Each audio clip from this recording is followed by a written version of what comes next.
point to stay in, and Lee Fun was up to the task each time, and it's the finishing backhand rip cross court of Ai Fukuhara.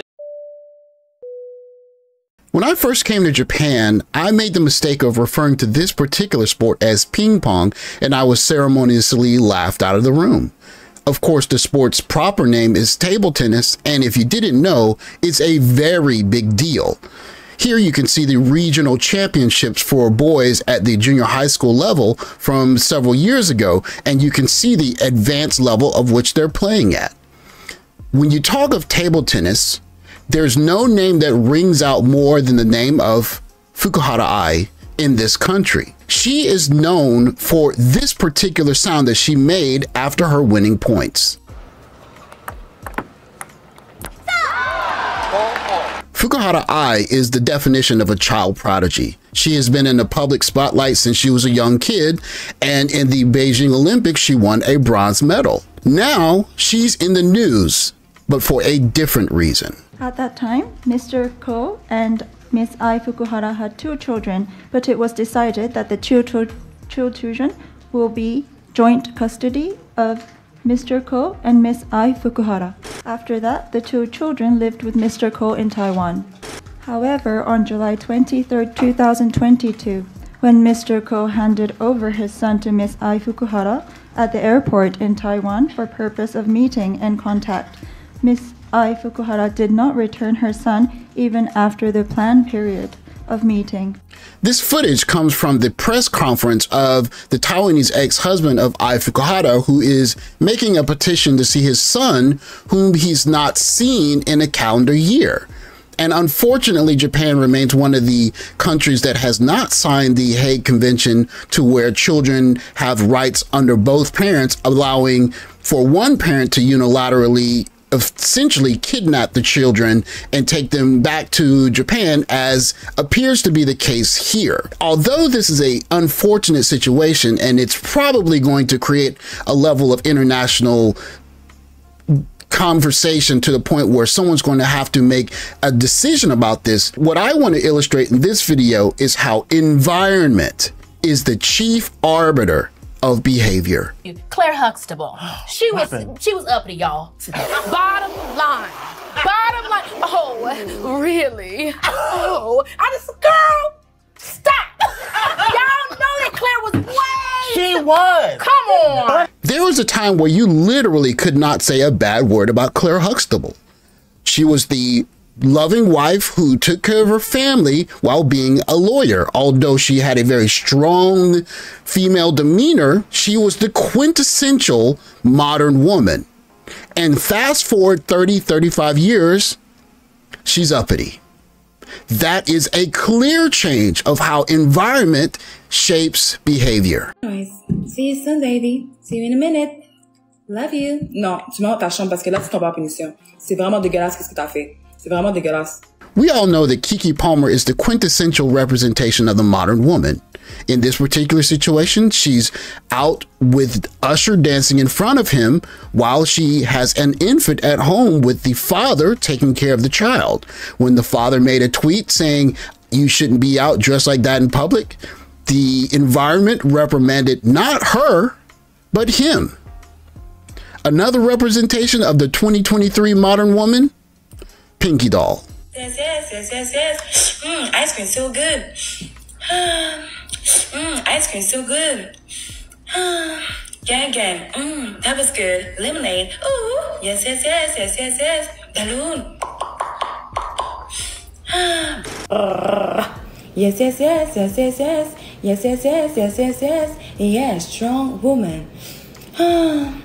Per Hindustan Times, Montreal creator Pinkydoll goes viral as TikTok NPC sensation, cashing in big time. Montreal woman Pinkydoll gains fame on TikTok with NPC streaming trend.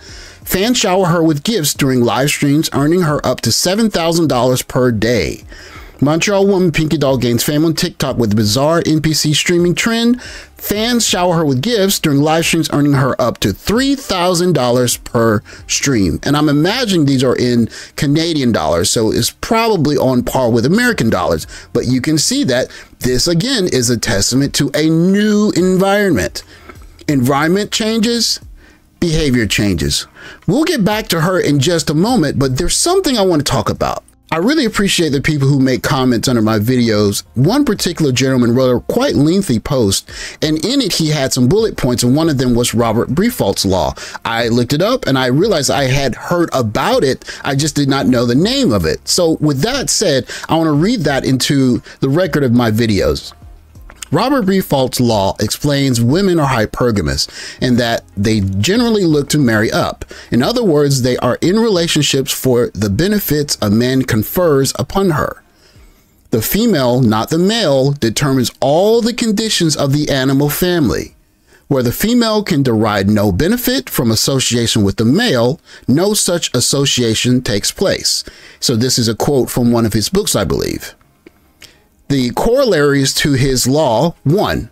Past benefit provided by the male does not provide for continued or future association. 2. Any agreement where the male provides a current benefit in return for a promise of future association is null and void as soon as the male has provided the benefit. 3. A promise of future benefit has limited influence on current future association, with the influence inversely proportionate to the length of time until the benefit will be given and directly proportionate to the degree to which the female trusts the male. Of course, this seems like very flowery language, but essentially, if the male does not provide any benefit, then there's no need for further association. And I would dare say that in way of trying to modernize this thought, if the benefit can be gathered from outside of the male, then the male becomes no longer necessary.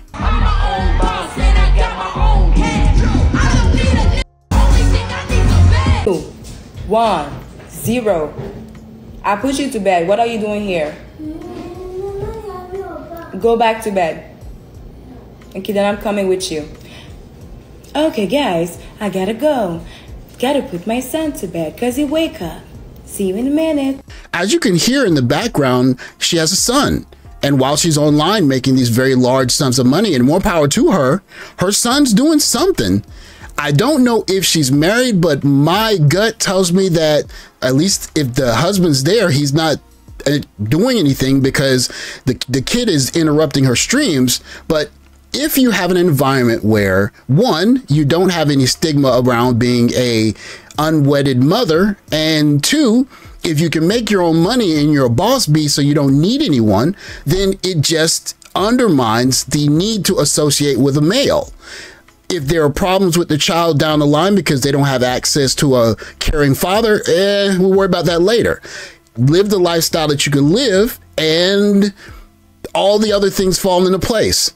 And what it tells me is that if you are going to be with someone, you need to vet not just the woman, but the environment around the woman. And that environment might be the family. It might be the country that you choose to live in. All of those things probably need to be considered, because if she can go online and do something like Pinkydoll or be of Keke Palmer-esque behavior and make a lot of money and there's no stigma, or even if her family won't push back against it, that remains a looming threat to the stability of your relationship.